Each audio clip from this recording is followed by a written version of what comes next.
నమస్కారం, నా పేరు శ్రీలేఖ. వెల్కమ్ టు సిజార్ టీవీ. తాజా వార్తలు విషయానికి వస్తే, జనసేన పార్టీ అధినేత పవన్ కళ్యాణ్ కీలక నిర్ణయం తీసుకున్నట్లు తెలుస్తోంది. ఎన్నికల ప్రచారానికి సిద్ధమవుతున్నారు. ఈ క్రమంలో వారాహి వాహనాన్ని సిద్ధం చేయాలని ఆయన పార్టీ నాయకులను ఆదేశించారు. టీడీపీ అధినేత చంద్రబాబు శుక్రవారం నుంచి, వైఎస్సార్సీపీ అధినేత జగన్ 27 నుంచి ప్రచారానికి వెళుతున్నారు. దీంతో పవన్ కళ్యాణ్ కూడా జిల్లాల పర్యటనకు ప్రణాళిక సిద్ధం చేసుకున్నారు.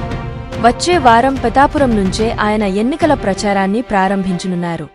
పవన్ దాదాపు 20 రోజుల పాటు ప్రజాక్షేత్రంలో ఉండనున్నారు.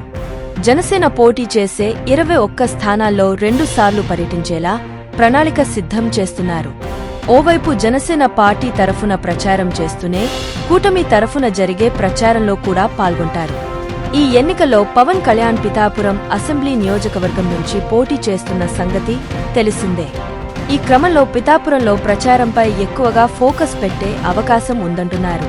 పిఠాపురంతో పాటుగా అన్ని నియోజకవర్గాలు కవర్ చేసేలా ప్లాన్ చేసుకుంటున్నారట. రాజోలులో జనసేన జెండా మరోసారి ఎగరాలని పవన్ కళ్యాణ్ ఆకాంక్షించారు. రాజోలు నియోజకవర్గం పార్టీ నాయకులు, రిటైర్డ్ ఐఏఎస్ అధికారి దేవవరప్రసాద్తో పవన్ కళ్యాణ్ సమావేశమయ్యారు. రాజోలు నియోజకవర్గ పరిస్థితిపై చర్చించారు. నియోజకవర్గ ప్రజలు జనసేన పార్టీ మీద ఉంచిన విశ్వాసాన్ని నిలబెట్టుకుందామన్నారు. మరోసారి ఇక్కడ జనసేన పార్టీ గెలిచేలా ముందుకు సాగుదామన్నారు. మరోవైపు జనసేన పార్టీ పీఏసీ సభ్యులు నాగబాబు ఇవాళ తిరుపతి పార్టీ నేతలతో సమావేశం కానున్నారు. తిరుపతి జనసేన పార్టీ టికెట్ ఆరణి శ్రీనివాసులకు కేటాయించడంపై అభ్యంతరాలు రావడంతో ఆ అంశంపై చర్చించనున్నారు. తిరుపతి అభ్యర్థి విషయంలో లోకల్ వ్యవహారం చర్చనీయాంశమైంది. జనసేన పార్టీ నేతలు, కార్యకర్తల నుంచి వస్తున్న అభ్యంతరాలపై చర్చించనున్నారు. తిరుపతి జనసేన అభ్యర్థిగా ఆరణి శ్రీనివాసులను ప్రకటించడంతో ఆయన స్థానికేతరుడని జనసేన, టీడీపీ నేతలు వ్యతిరేకిస్తున్న సంగతి తెలిసిందే. మిత్రపక్షమైన బీజేపీ నేతలు కూడా ఆయనకు మద్దతుగా రావడం లేదు. బయటి వారికి టికెట్ ఇస్తే సహకరించేది లేదని, స్థానికంగా ఉన్న ఎవరికి ఇచ్చినా వారి గెలుపు కోసం పనిచేస్తామని వీరు చెబుతున్నారు. ఇలా 3 పార్టీల నాయకుల నుంచి వ్యతిరేకత రావడంతో జనసేన అధిష్టానం కేడర్తో సమావేశమవుతోంది.